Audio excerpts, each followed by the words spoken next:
Revenue Forum is a non-profit initiative started by me in 2008, where we over the years have organized webinars, seminars in Benelux, Nordics and Baltics, as well as events in Sweden. Today marks the end of the brand name Revenue Forum, as we will move our initiatives over to another brand name called the Global Revenue Forum. It's a small change for you, maybe, but it's a rather big step for us.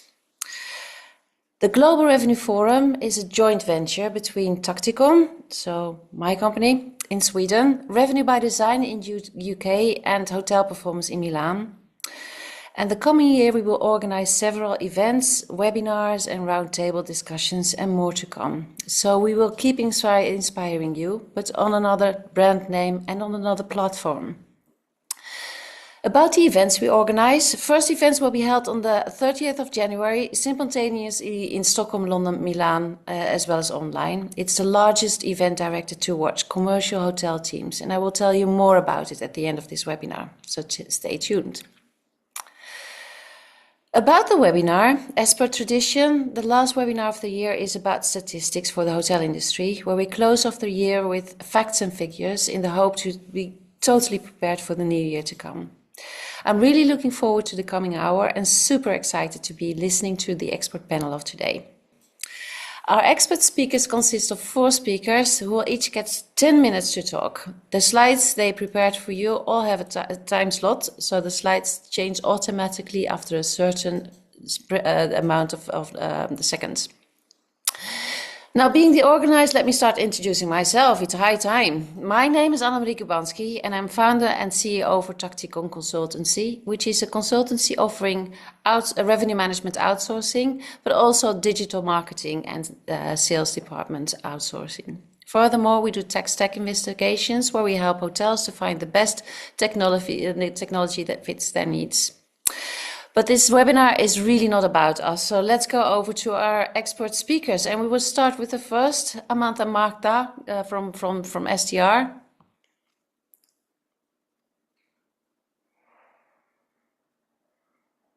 Thank you, Anne-Marie.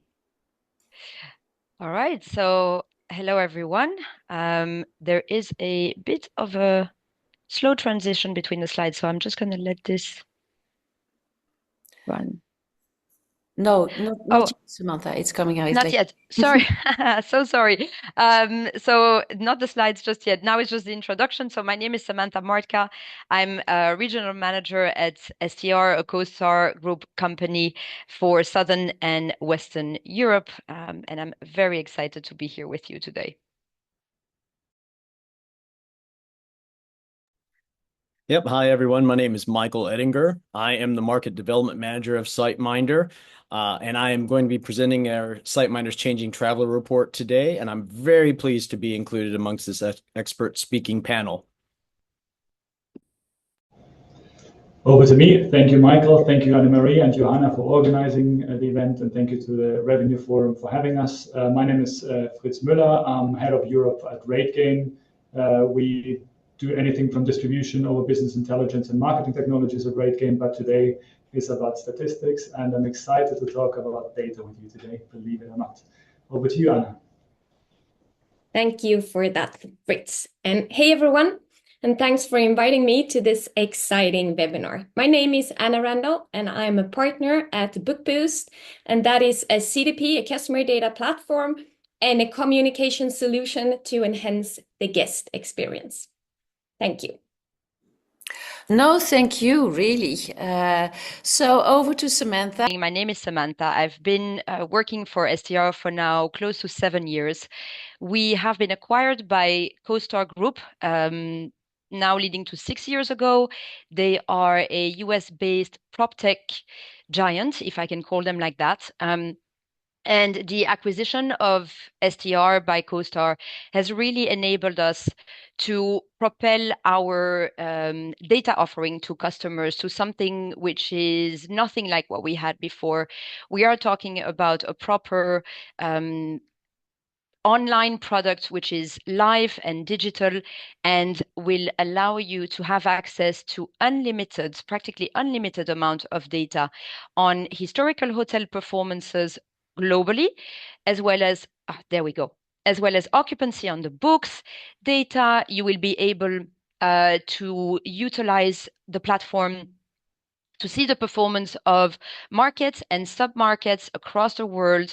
And as you can see on the slide, we have over 2,000 various sub-markets that we would enable you to visualize.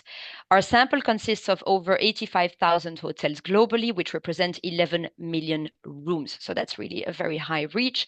And through the CoStar data, as I was saying, we are enhancing our product offering, not only with top-line performance, we have added in bottom line performance into our services, inventory, and so current hotel inventory and pipeline inventory coming into play, as well as transactional data and any type of commercial real estate information that you could get a hold on.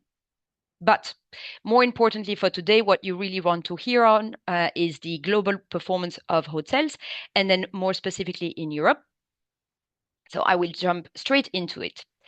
So if we look at the first slide right here, what we represent is the global year-over-year demand change. So from January to October, final figures, and then preliminary data for November. And what is going to be really noticeable here is the drop in demand somewhere around the end of Q1, beginning of Q2 2023. And that drop in demand really just represents a normalization in demand. People after COVID really had the need to go out and travel. Some called it revenge travel. But as time went on and people pockets were kind of spent out as well, that demand started to slow down and normalize. And in 2024, at times, that growth demand was pretty much non-existent.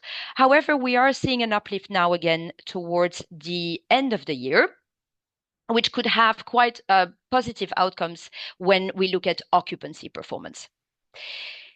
And an interesting slide as well to take into consideration when we talk about demand is demand compared to 2019. So pre-COVID, more rooms have been built, supply is not stopping, and demand keeps growing still if we compare it to what there was during COVID or even in 2019.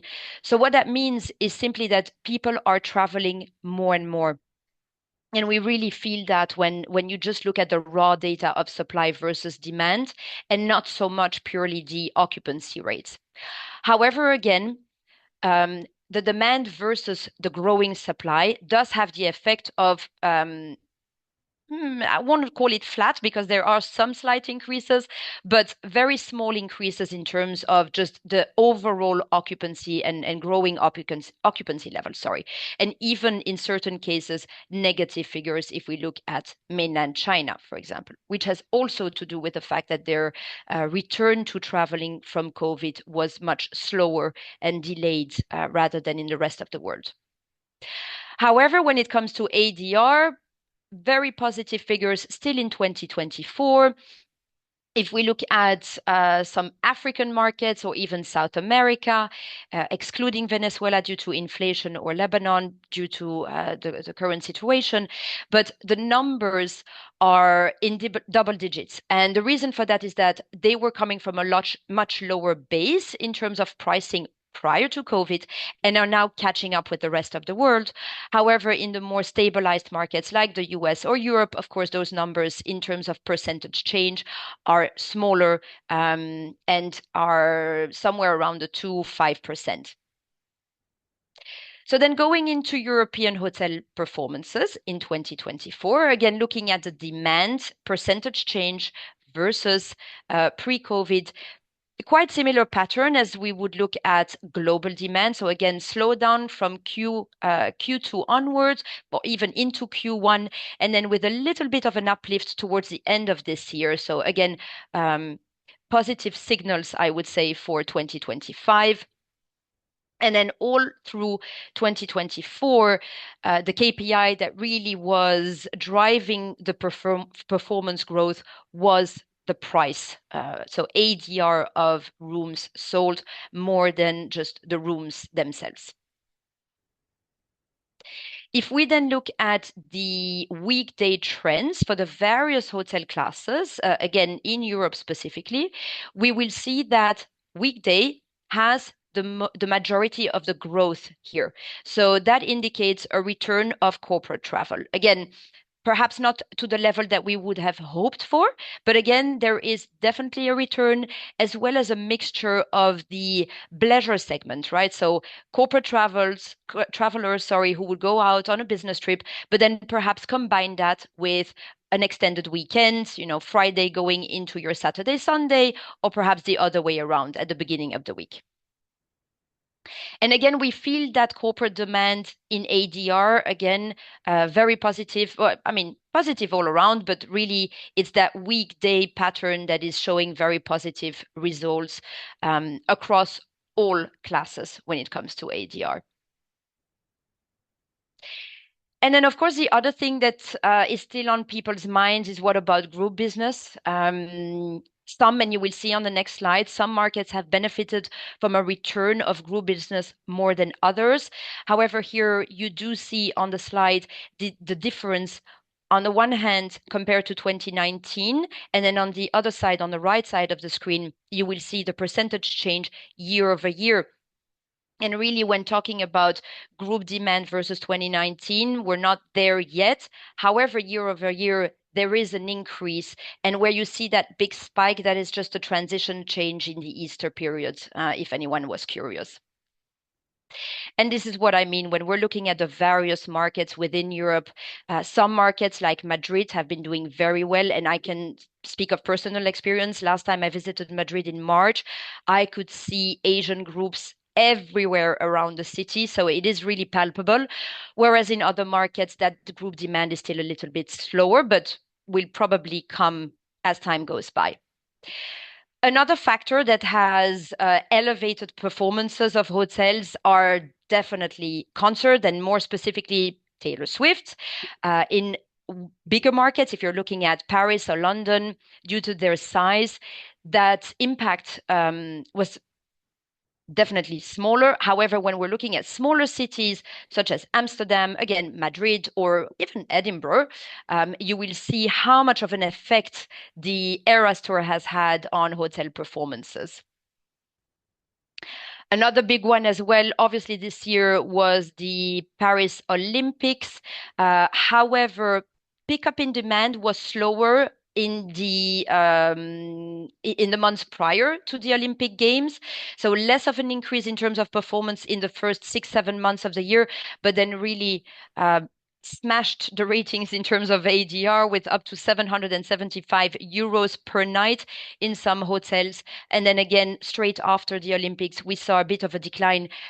However, when we look at future demand again and future performances, you will see that Paris is again speeding up and doing much better for the remainder or for the next coming months. Again, looking at markets across Europe that have performed and how they have performed versus 2019, we can definitely say that in terms of occupancy, it is the UK and Ireland as well as Southern Europe that really has done the best, with either surpassing occupancy or getting really close to 2019 occupancy levels. And then in terms of ADR, we see a similar pattern again, very, very strong performance in Southern Europe when it comes to pricing, which also indicates that when we look at the near future, that increase in price will probably come to an end because they have now probably peaked, and they will stabilize more and more as we work our way through 2025. From a capital city point of view, again, we are looking at overall rather positive performance, very little markets that have had negative performance. And even then, except for Zagreb, the numbers aren't too big. And Zagreb is more due to new openings as well. And then in the rest of Europe, positive occupancy levels again overall, which were then again overtaken by ADR growth. In certain markets, we're looking at still double-digit growth, such as in Athens, in Madrid, or in Prague. Oh, and maybe another one, I'll just go back on Edinburgh, which I think is important to note as well. Edinburgh has had an amazing supply of new hotel rooms, and yet nothing seems to stop that market. So good job on anyone on the call who is a hotelier in Edinburgh. Keep the momentum going. So then now just looking at the future very quickly, in summary, so inflation, as I said, is finally coming hopefully under control and will stay under control, which will also lead to interest rate cuts that will go and continue into 2025. Hopefully, disposable income of households will then also increase slightly, so there will be more money to spend, and an uptick in economic growth will follow, albeit again still modest by historic standards, as we have been familiar with very, very good years who are probably not on the horizon anytime soon. And then for China, again, to continue with a slow but outpacing still many other markets in terms of GDP. So again, when we launch our surveys, the biggest feedback that we would get from the participants would be cost of accommodation in general and just the increasing cost in general. And when we put those surveys into numbers, we see that that data is also reflected into the performances.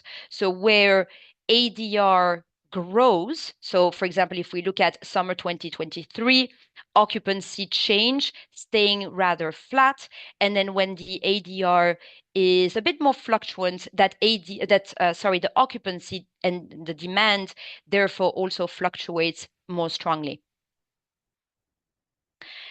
Business on the books, occupancy more specifically again for European markets. This is where Edinburgh is now starting to little bit slowing down. But however, we are looking at overall positive numbers. And again, going back to the stabilization of ADR will then allow for occupancy to take a little bit more space in that RevPAR performance factor. And again, for the next quarter, corporate business is still looking quite healthy in Europe, with a further increase in that weekday demand if we're looking at 24 versus 23 on the books data. All right, so this is whatever in this time last year we had for future demand travel over the next 3 months.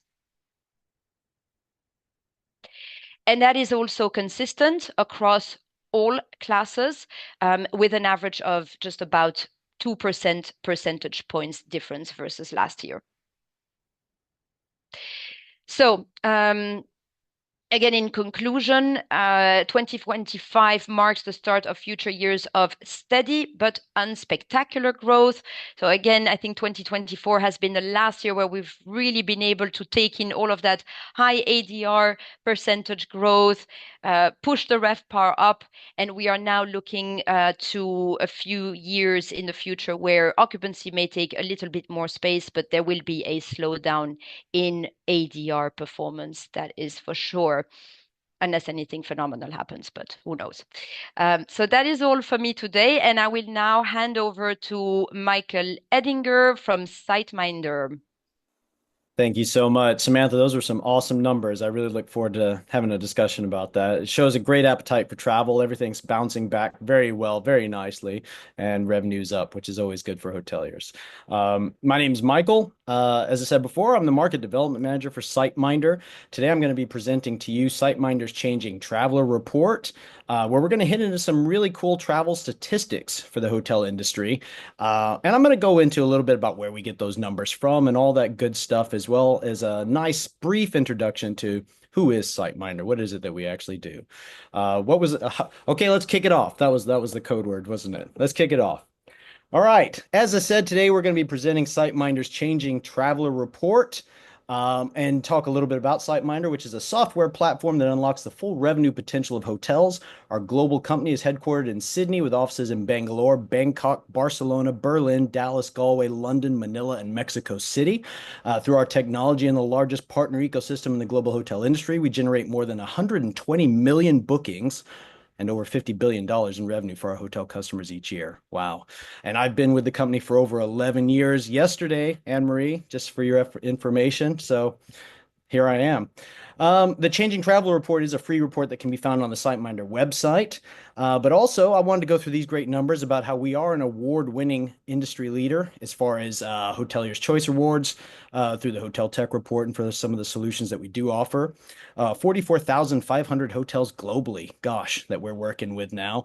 A large partner ecosystem of nearly 500 online travel agents and wholesalers. But to add some further information, we have approximately 21,500 hotels in EMEA as it stands. We turned 18 as a business in late September of this year, which means we've been doing this for over 18 years as of today. And we're helping to streamline everyone's commerce platform. So what is the Changing Traveler Report? So this is a survey that we're using to look ahead, and it's the largest accommodation-specific survey globally. We have insights from 12,000 travelers across 14 countries, including major European destinations. 25 questions specific to accommodation is what we ask them to get these results for you. Analysis done by gender, generation, location, urban, suburban, rural, travel plans, domestic, international, or both, and a host of other criteria that we're going to hit into now. SiteMinder's research has uncovered that what we are calling the everything traveler, a guest that empowered by greater choices and more control of their accommodation experience than ever before, pushing the industry to adapt. The traveler is we're going to go step by step down here. We're empowered to entertain a balance of trending and traditional destinations, listens to online communities and reviews about personal suggestions, showing a growing preference for event-driven travel, yet is craving more time on site year on year.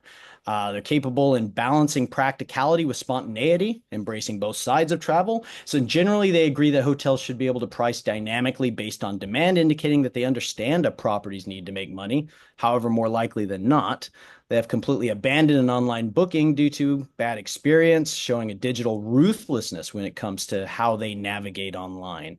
And this next slide here is showing some pretty cool specifics. 72% of respondents plan to travel internationally, Japan being the most favored destination. 46% choose a standard room, saving it up to splash it out where it matters. And some other facts here that we're going to hit into for the Q&A, I imagine, Anne-Marie. Also, we're going to go into each of these international travelers as best we can here. So almost 1 in 5 UK travelers travel to Spain, which is the UK's top outbound destination. Second most likely to use a travel agent for 2025 bookings. Breakfast tops the list of items they're willing to spend more on, while 22% they stand out for being more likely than average to pay extra for a balcony. At 40%, the UK traveler is 4% above average to use search as their starting research point. Now, for Spanish travelers, the Spanish travelers are only one of 2 with Germany groups more likely to start their hotel search via family and friends this year.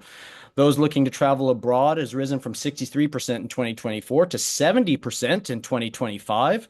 Spain's top outbound destination is France, with 1 in 5 planning to visit.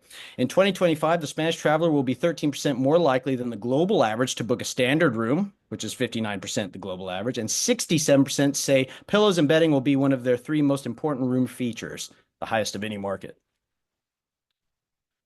I did my best. I'm getting through it pretty quick. These are timed slides, everybody, so I'm tripping over a little bit, but let's look at the German traveler. Vacation rentals are the top choice for 24% of German travelers for their next trip. German travelers will be exploring internationally more than ever in 2025 at 76%, which is 4% higher than the global average. German travelers starting research via search engines sits at 38%, an 11% rise on last year. Only 44% of Germans say they're more likely to travel for an event than last year, which is 21% below the global average. And while the global average is 50%, only 30% of German travelers plan to spend most of their budget in their room choice as opposed to their whole overall experience. Now, French travelers will be the most likely to stay at a vacation rental at 29%. French guests sit 21% below the global average when it comes to spending time at their accommodation. More than 2/3 cite value for money as the top reason to return to a hotel. Only 30% plan to spend most of the time or considerable time on site at their property, 21% below the global average. Italy, Portugal, Spain, Greece, and Belgium top the French travelers' destination wish list. Whew, we got there. The Italian traveler, at 50%, the Italian traveler will be most likely to turn to a search engine for their 2025 accommodation discovery. Amongst European guests, they're also the most likely to pay for an eco-friendly property at 69%. They top the list for least time to be spent on site, with 30% planning to spend almost no time at their accommodation. So they're going to be traveling and walking around a lot. Spain, France, Greece, Austria, and Germany top the Italian travelers' destination wish list, and only 5% say they would be happy for AI to manage all key hotel tasks, the lowest of any traveler globally. So as a bonus, let's look at the U.S. traveler. The U.S. traveler is more likely than any other to book directly with their accommodation, either via website, phone, or email. 37% will do so for 2025 stays. Connected to this, 1 in 3 see a property's loyalty program as a top reason they'd return, the highest worldwide. While they are the least likely to travel internationally of those surveys, they are 8% more likely to do so in 2025. And finally, they are practical when it comes to towels. 61% want their hanging in the bathroom, while just 9% want their towel turned into a piece of art, which is that lovely thing where they do the swan on the bed. Everyone's seen that. So what can you do? Let's look at some of the considerations and how you can make the most out of all of these wonderful facts and statistics that we've fired across through, and how you can potentially use these statistics to drive more ADR and some of those really cool metrics we saw in the STR report with Samantha earlier. This slide, I put no speaking notes, so it actually gives me a chance to breathe because we're going to really hit into some of these bullet points, so never you mind. But yeah, having live actionable data that you can act on all of this, we're going to hit into some of that, I imagine, in the Q&A, and I'll be really looking forward to talking about that as we carry on. So number 1, boost direct bookings and revenue. Use a best-in-class search engine to enable fast and secure direct reservations, sell valuable add-ons and extras, and implement a seamless payment integration. You don't want to have them clicking all over the place. You don't want to risk any guest abandonment. And then the more people are able to book through the hotel on top of the room, it's more revenue for you, and it gives them a larger, more holistic experience, let's say. Take advantage of every revenue opportunity, access and track local market data in real time to tap into supply and demand trends that allow you to maximize revenue. And tap into bookings from metasearch. Get your property featured on the likes of Google Hotel Ads, TripAdvisor, and Trivago to ensure your property is reaching motivated travelers and boost direct reservations. A lot of people, and some of those statistics we were showing you, are starting their search in metasearch, so you want your rates there.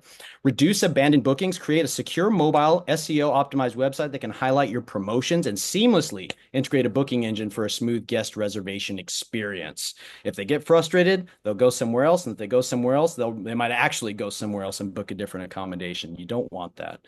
Number 5, build a relationship with your guests. Give your guests a convenient way to check in online, customize your guest arrival experience, and set up automated guest communications, including personalized recommendations to ensure every guest has a smooth stay. You want to be the one-stop shop for your guests. You don't want them to have to go to other websites, go everywhere else to find how to build out their travel. If they can do it all on your website, they're going to be more likely to book with you. They're going to be happier to stay with you again, feeling like they were taken care of. And there's a host of other great things that are going to come from this experience for your business. So it's very, very key, very important. And we got there. My goodness, what a lot of words. I was really ambitious there, but thank you so much for your patience. Thank you for joining me today. Fritz, I'm going to hand it over to you. Fritz is a great colleague and very knowledgeable. And here you go. Thank you so much. Thank you very much, Michael, and well done on the speed talking. I'm up next for speed talking, so bear with me. But first of all, yeah, very interesting to see, especially the different traveler profiles between the different countries. Really love that. As a German living in Spain, I become schizophrenic and saw myself in both. So there you go. But yeah, fantastic job from both you and Samantha. So well done. Over to me. Big footsteps to follow here. My name is Fritz Müller, and today I'll give you a peek behind the curtains. Which curtains we will see. So let's go. And that was the prompt. We go. Perfect. So we'll look at the State of Distribution Report today. The State of Distribution Report 2024 is an attempt to really simplify and create a benchmark for the technological ecosystems that hotels work within today. 20 years ago, the channel manager was invented. SiteMinder can tell you some about it, us too. And that was invented in order to make it easy for hoteliers to tap into every single channel centrally without having to connect directly.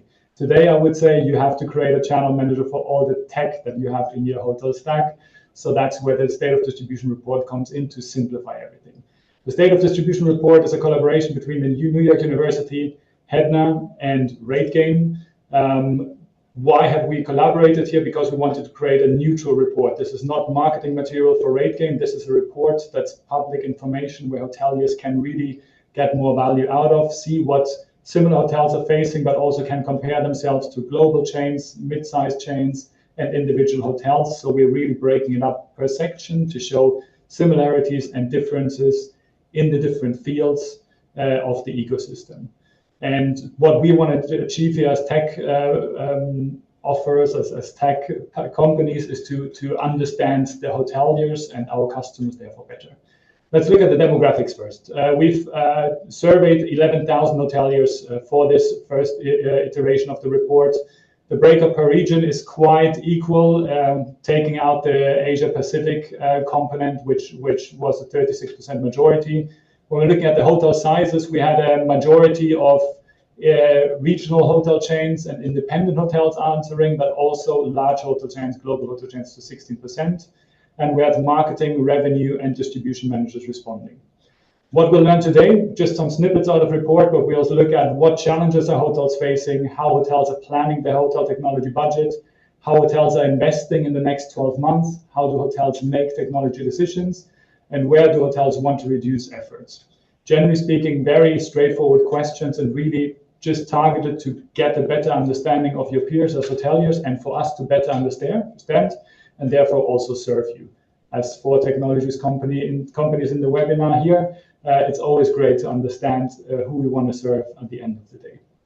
So once we dive into the next the first details here, we're looking at what challenges hotels are facing globally. So we are splitting up between large hotel chains, mid-sized hotel chains, and independent hotels. And you'll see monitoring rate parity is for the chains a very, very big topic. You'll see reoccurring topics across the board. Updating new rate packages across all properties appears both on large hotel chains and on independent hotels. Identifying new challenges is actually the key challenge that independent hotels are facing, whilst large hotel chains are also mentioning this. So a lot of similarities here. When we're looking at the European challenges, in general, they lay on improving ROI and analyzing data.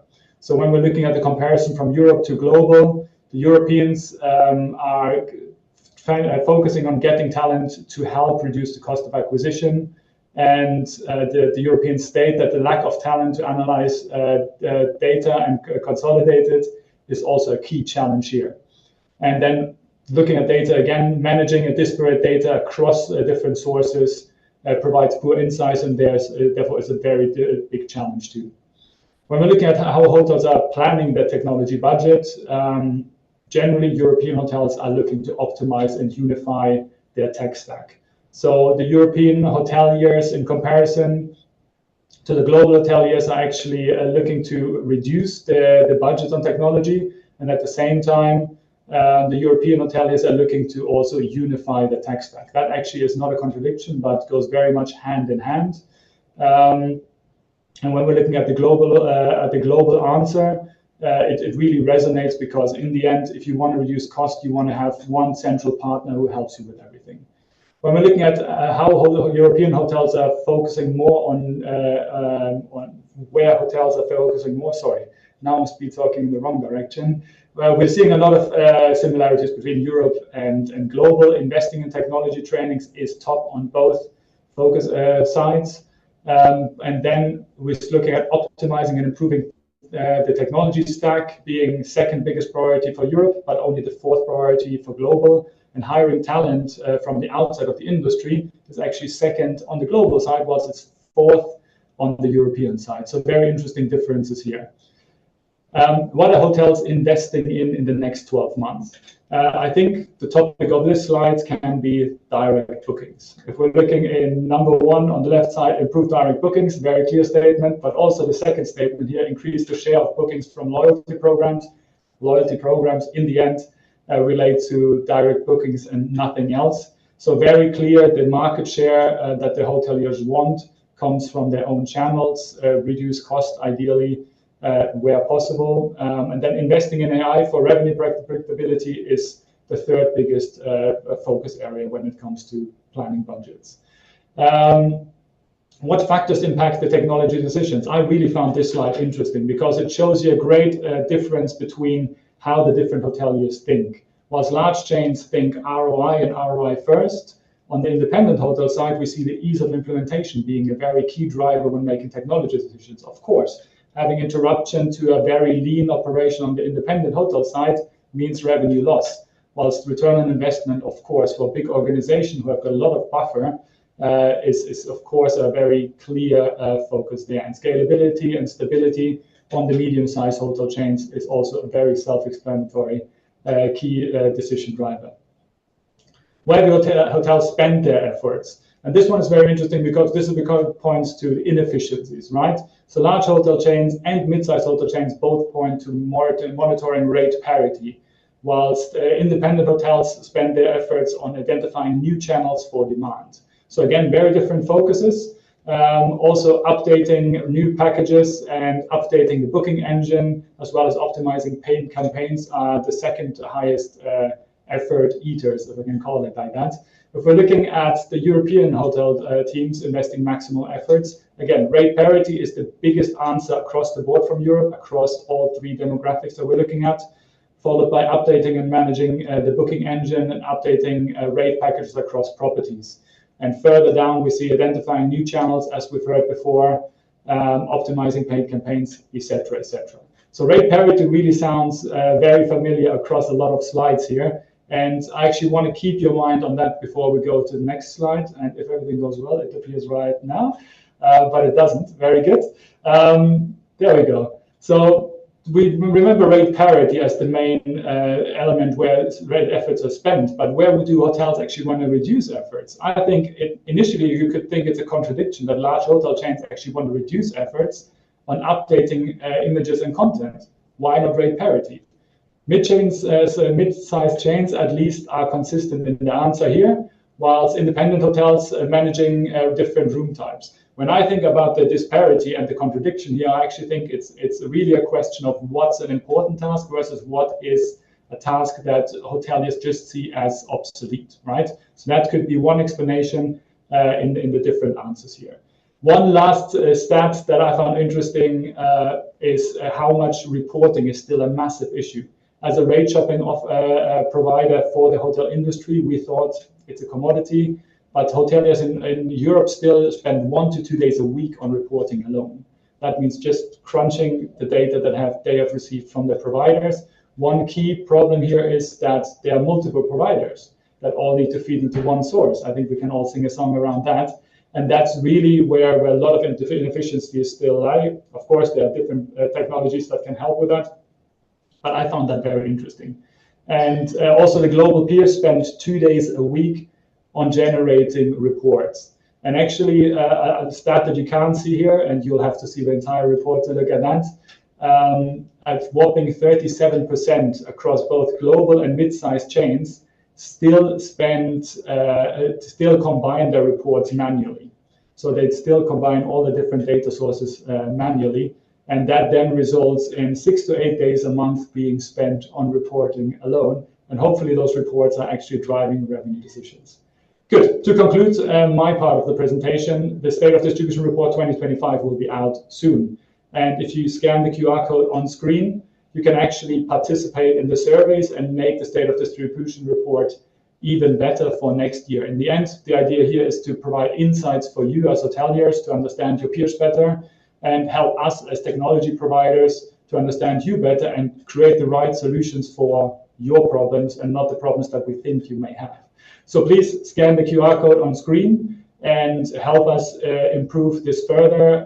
It's again in collaboration with HETNA and the New York University. And of course, you'll hear more about that in the coming weeks and months. I think the 2025 version will be launched in March. So until then, we'll collate as many surveys as humanly possible. So if you're not yet, please go ahead, like and subscribe and all of that fun stuff. That's me. Thank you very much for the opportunity. Any questions, let me know later. And it's my great pleasure to hand over to Anna Randow now from Bookboost. Thank you so much. Sorry, Anna. Yeah. May I remind, we have a few nice questions from Bojan. Anyone else listening and enjoying this, please ask your questions in any time you want, the chat or the Q&A. Thank you so much. We will answer them after Anna's presentation. Thank you, Anna-Marie. And thank you, Fritz, and well done, everyone. So many interesting insights shared. All right, a few words about me, a few words about Bookboost before we're going to talk about let's bulletproof your guest communication strategy for 2025. So something short and sweet about Bookboost. Just imagine having access to a single source of truth or a master profile where each guest profile is enriched, structured, and clean, and where it's possible to leverage the data and use it for hyper-personalized guest communication. That's Bookboost in a nutshell, and our platform helps hoteliers using segmented guest data to deliver amazing experiences. You can describe Bookboost as a hospitality engagement platform to improve guest relationships, to enhance marketing effectiveness, and to streamline processes by providing a multi-channel CRM, a unified inbox, and a guest app. My talk today will be about how and why a guest communication strategy will create a competitive advantage. I will share stats and numbers based on data insights from our platform and from the industry, and I will also provide a few tips and tricks to make 2025 successful. Okay, let's get started.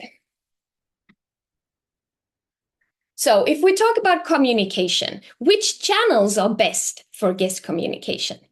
The most frequently, when we look into our data and we draw conclusions and get insights, we can see that by our customers, they use mostly email, WhatsApp, and SMS in that order. Many customers prefer a combination of email and phone throughout the entire guest journey, making it crucial to provide the right information at the right channel. While phone-based channels are increasingly popular, certain communications such as, for example, booking confirmation and payment-related details, they're still predominantly preferred via email. Okay, next slide, please. So what do we say about SMS over WhatsApp for guest journeys? Customers who incorporate WhatsApp in their guest journey often use SMS as a backup, particularly for nationalities that do not commonly use WhatsApp. And a few examples of that could be Americans, Norwegians, Canadians, and Japanese. This shows how important it is to understand the data that sits in your system about your guest. So we can take next slide, please. So if we talk about cost effectiveness, did you know that WhatsApp is favored over SMS by many customers due to its cost effectiveness? This means a segment, or an example, a segment of our customers, they use only WhatsApp through the entire guest journey for outbound communication. So if you look into how much you spend on communication for outgoing communication, WhatsApp is a channel to consider to cut costs. Let's go into, we can take next slide, please. And we're going to dive a bit into numbers now. So this is a summary of email open rates by industry. And the data comes from HubSpot, where I looked into different industries. So you can see relatively similar numbers. And you don't need to memorize them. I've just taken a few examples to make next slide even more relevant. We can go into that one now. And this is how it looks when we look at the insights from our platform. So we can see here the industry average open rate is 33%. But by using, or our customers using our platform, it's 52. I'm going to come back to the reasons why and what sits behind, but we can also see the highest open rate is number of 87. We can guess what it is, and I can say in this specific case, it is a confirmation, reservation confirmation. We can see, you can argue it should be 100%, but there will always be a lower number based on different criteria, but it's a super high number.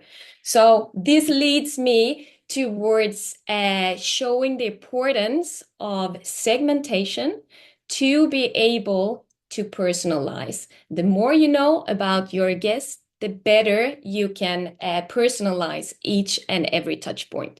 So if we see here the click-through rate, we have the highest click-through rate, or CTR, on a message is 41%. That is a super high number. To relate that, and the average is 11. To relate that to the industry and the market, it's down to 3. So here we can also see, even though we talk about email in many industries are dead, but it's still an important channel in the hospitality industry. And we have also different brands have different customer and insights about them. But we know that not everyone uses other channels, but we can see a shift towards more instant channels. We can take next slide, please. So if we look a little bit into what worked best regarding subject lines in 2024, I have put 2 examples on the slide here, and we can see based on our data that subject lines that portrayed benefits like exclusive invitations or exclusive discounts were the ones generating the highest open rates and CTR. And mentioning that is something related to reservation also had a good performance, because that is something we perceive as valuable or needed to be able to move across and move forward in the guest journey. So next slide, please. So when we talk about WhatsApp specifically, we have message with the highest open rate of 72%.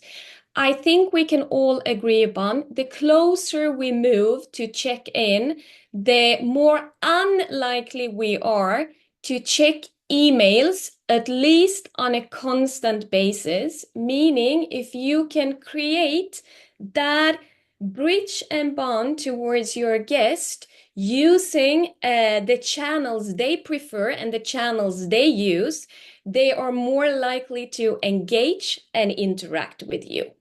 So that includes SMS and WhatsApp, and it can also feel a bit more personalized. This is more towards me. So we see a massive increase in opening rate as well as conversion rate when you switch to instant channel and when the guest comes closer to the date of check-in.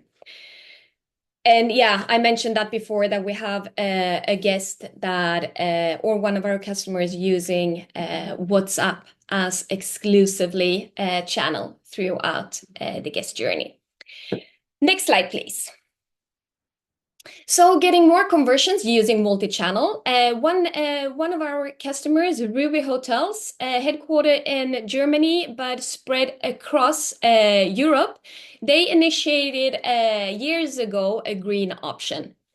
That meant shortly to offer to skip room cleaning, to save the planet together, they offered the customer a beer in the bar. And as a side note, we know that no one goes for just one beer in the bar if it's free of charge. So they also increased revenue. But that's not the point here. The point is when that message was specifically sent via email and email only, you see the numbers for taking action and the change when using SMS. So it was an increase of 290 times just by changing the channel. This case, as well as next one, we can take next slide, please. You'll find them, if you would like to dive a bit deeper, you find them on our website.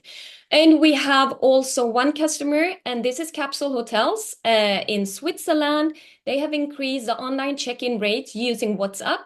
First, they send out information via email, but then they trigger, for the ones not completing it, they trigger a follow-up via WhatsApp to increase conversion rate. And we can see some magical numbers happening there as well.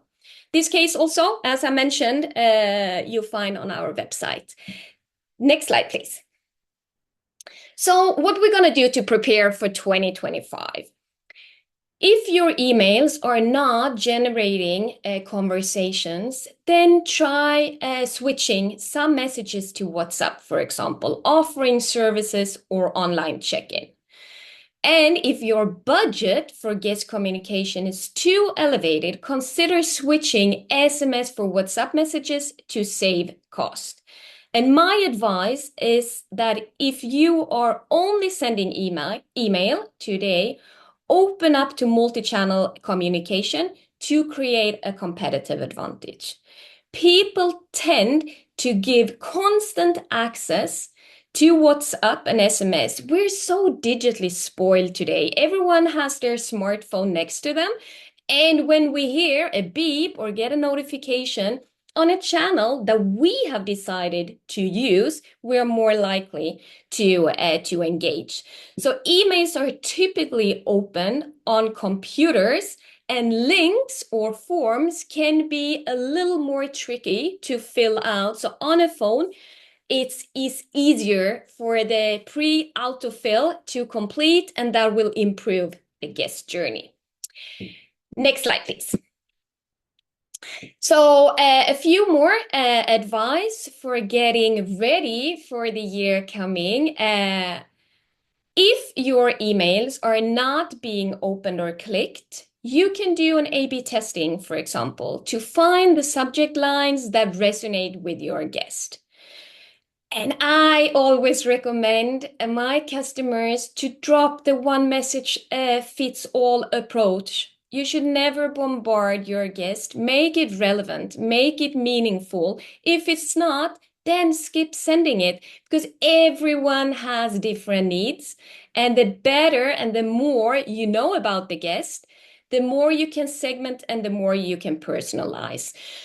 And this can feel overwhelming, but it's not that difficult, and it's better to get started with taking a few small steps than trying to do or achieve everything overnight. So you can start segmenting your database with a few different areas. Let's say leisure versus business, couples versus family, first-time visitors versus returners. They all need and also expect different information depending on who they are. Okay, I think my last slide is coming up. Could that be? Yes. When selecting channels for your messages, consider how time sensitive they are. For messages that need immediate attention, then you better choose an instant channel, such as, for example, WhatsApp or SMS over email. And another aspect to consider is the length of the message. For quick reminders and short messages, instant communication is better. But for official communications, longer offers or messages with many details, email is the preferred method. And here you need to take into consideration as well where in the guest journey the guest is, because email works better pre-stay, could also be better for post-stay communications, such as newsletters, for example. But in stay, then multi-channel using instant channels, much better. So let me double check here that I covered it all. Yeah, okay, one point here. If you send too long WhatsApp messages, it's just inconvenient for the reader. And an SMS will cost way too much if it's long. You have a few characters, hope that's the word you say, that you can use that goes into one message. And then if it's longer, you will extend it and it will be 2 or more messages and you pay per message. Okay, next slide. That's the last one. And that's all I would like to share. But before I invite the panel discussion, I would like to say, without data, you're just another person with an opinion. And I'm super happy to connect with everyone that has participated in this webinar. You find me here, my contact details, or you can look me up at LinkedIn. Thank you. Thank you so much for that, Anna. When it comes to the discussion panel, well, we're running out of time, so let's make it a quick and nice discussion. We had like a few questions related to the presentations. Yes, we can send the presentations afterwards, but it depends a little bit on if you've opted in or out on follow-ups. So just send me an email or send it to the Revenue Forum. That also goes to me, and I can put you in contact with the speakers, and they can send you all the statistics and the presentations directly to you. Otherwise, we post this on the YouTube channel. I think there came a very, very, very good question from Boyan. Thank you so much. And the question was to Samantha, and it was actually like the effect of the conflicts in Ukraine, Israel, and Syria. And what effect do they have on the scenarios? Now, Samantha, I know you wrote the answer, but then that's only visible for Boyan. Could you just With pleasure. So Boyan, and then to everyone on the panel, to answer that question, I mean, again, we only know the numbers, right, that we read on our reports every single day. However, we can certainly say that the conflicts both in Russia, Ukraine, as well as Israel in the past 1.5 years have caused for a shift in demand to markets that were further away from wherever the conflict was taking place. And so that could also explain partly why the Western Mediterranean region has done so well in the past two summers. However, again, Boyan also asked whether we can expect an increase in demand once the conflicts are over. And to that, my answer would be, well, I certainly hope so. But again, I cannot just pronounce myself. I don't know, but let's hope for some good results. Yeah, to that extent, it is a completely different situation than from pandemic. Pandemic, we were waiting to travel, and then all of us were waiting, and then we started traveling. So yeah, this is completely different.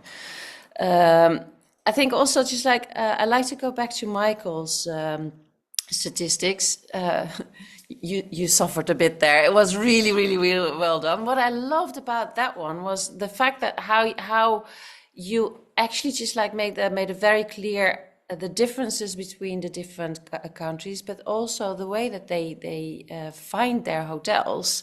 So some of them were on MetaSearch, but others, like I think, like friends and family, right? Yeah, that's right. And social media platforms. It's very social media is one of these things that for all of us that are hermits and try to stay off of. Businesses can't afford that anymore. And I think that that's something that's really important to highlight, is the fact that even though you're a hotel, your business should be present on these platforms, because we spend most of our time on our phones. Anna hit into that during the Bookboost presentation, which is very, very key. You're traveling to work, you're looking down at your phone, and so it's a great time to be hit with a great ad of a great getaway to get you off that train and into someplace nice. And hoteliers really need to hit into that audience. Yeah, I do agree on that, and that fitted right into what Anna was saying. I can say I can get annoyed by the SMSs, but then usually it's like something that's really uninteresting. Black Friday, yeah, who cares? I'm not going to buy it anyway. So I liked also the fact that you need to just like personalize it if you really want to have the good effect there. Now, Fritz, I know you might not have an answer. Just like tell me if you came totally unprepared here. But then you were talking about rate parity and how important it is to larger chains and then compared to the independents. And I think that was very interesting because you would say that it's important for everybody. But then when it comes to rate parity, there are a lot of European rules that kick into place right now. And here comes what do you see that there's actually just like a change into how we look at rate parity after all the regulations are coming into place? I don't really think so. Again, this is an opinion, not so much, don't take my word as set in stone. The main reason why I don't think so is due to the very fragmented nature of the distribution ecosystem, right? So in the end, all the rate parity regulations that come by legislation at the moment are relating to contracts dictating that you're not allowed to ask your price to be at least on par, etc. Right? However, the source of rate disparities are actually much more colorful than just this one reason regarding contracting. The sources of rate parities are too convoluted use of wholesalers of hoteliers. The problems with rate parity could even be related to distribution systems not working, or just a revenue manager sleeping one day and not doing that thing, right? So in the end, the answer here is the legislation will change something, but it will not remove the topic of rate parity at all. Because in the end, the rate parity topic can only be removed if there's only one channel to distribute to. And let's be fair, that's never going to happen. At least, I'd never say never, but I don't foresee this to happen at all. No, well, let's hope for a little bit more channels to come and so have a little bit of less dependence on a few of the channels that we have. Exactly. And I also think that maybe to that point, rate parity works two ways. Yes, okay, they can't just like ask us about to hold rate parity anymore, but then on the other hand, I mean, we can't ask them to just like not dilute our rates, which is happening largely right now. Yeah. And yeah. Absolutely. I have another question that I did not really ask you in advance, and that's for anybody of the people that are here in the panel, because that's also something that struck me when you were talking, and that's the environmental change. I think Samantha, you said that the Southern Europe is seeing an increasing demand, but it's also, I mean, it's quite hot there. I would say that actually you would see a shift coming up to the Nordic countries, and okay, that's where I live. That's maybe also that what I want to see. But would you have like a wild guess? Is this in the future going to be something that is going to affect maybe the southern parts negatively? What would your wild guess be? Wild guess would be, I think, again, shift in travel patterns and perhaps visiting those parts of Europe at different times of the year, if possible. But again, I mean, now just off the top of my head, if we're thinking of France, for example, the demand in France during summer was still quite high and again, but that could have been due to the Olympics. But again, we've seen a very high demand of French travelers going down to the south of France throughout the summer in order to escape Paris, right? So there's always going to be something that is going to move people from one way or another. But it could, obviously, what we've seen in Greece throughout the last couple of summers has been quite extreme during August.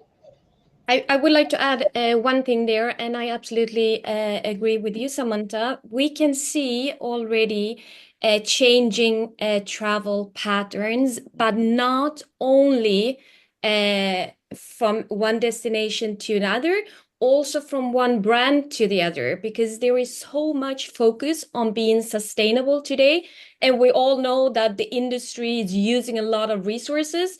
So for the ones that would like to take responsibility, we see a shift that they change brands. So if the brands don't do it, they find what they are looking for somewhere else. Yeah, I agree. The ESG, sorry, Anne-Marie, but agreed with you, Anna. The ESG topic here is very high on the priority list for travelers. Yeah. Thank you. Michael, Fritz, anything to add before we end the webinar? Yeah, I mean, for me, a thought would be, I think you always want to go what you don't have at the moment at your fingertips, right? So me living on the Mediterranean coast of Spain, I actually enjoy to go to the cold Atlantic coast of Spain, or even up north, further into France, or I love Scandinavia, for example. But if you would ask somebody from the UK if they would like to, I don't know, take a holiday further north, I would bet that they say I'd rather get some sunshine, right? So I don't think necessarily that the demand will shift from one from north to south or south to north. I would say it maybe shifts more in the patterns of when to travel. So it might shift more from summer onto the shoulder seasons, and so on, to avoid the extreme heat or the extreme cold even. But I think everybody will still want to travel to what they don't have at the moment, and I don't think that will change anytime soon. Interesting. Michael? Yeah, I agree with Fritz, and I can personal experience. I travel. My birthday's in November. I live in the UK. My birthday's in the off season for a lot of these warmer destinations, but you find that you're in the shoulder months, or the months where you're still a little bit warm, but it's off season for most travelers and tourists. So I end up in places like Mallorca where there's nobody, but I'm enjoying a trip to the ocean, and it's wonderful.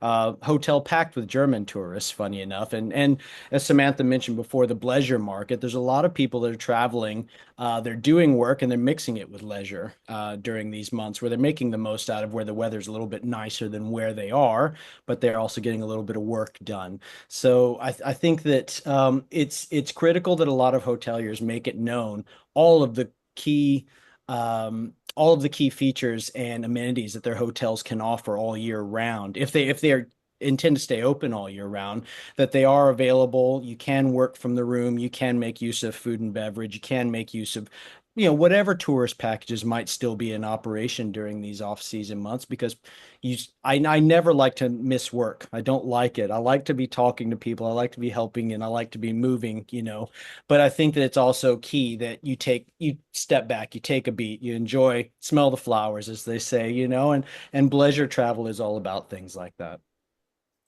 Thank you so much. I could have talked for hours, but then we're already over time. So that was the end of the webinar already. Hope you had an enjoyable, hour and 10 minutes about. Our next webinar is planned in March 2025. We don't have a date yet, but it's going to be under the brand name Global Revenue Forum. Hope you will join us again anyways. About this webinar, we will send a recording of it as soon as possible, probably tomorrow. We will post it down on our YouTube channel. Little bit about our events. On the 30th of January, we'll hold our Global Revenue Forum event again. This is a unique and hybrid event held simultaneously in Stockholm, London, and Milan, as well as online. So we stream the most important parts of our events to each other. So when a keynote speaker closes off the day in Stockholm and enters the scene, he will be seen live in London, Milan, as well as online. Typical participants are general managers, commercial managers, revenue managers, and more. For those who cannot join us in any of these cities, you can watch what happens live in Stockholm, London, and Madrid on our event platform. And with that, we will add a completely new event on the 4th of June. In this case, in Amsterdam, Madrid, and Paris, where I will take care of Amsterdam. Also here, you will be able to watch it live and online. So the principle is the same. So book your tickets on globalrevenueforum.com. Hope to see you there. And with that, it was all for today. Hope to meet you on our next webinar or one of our events.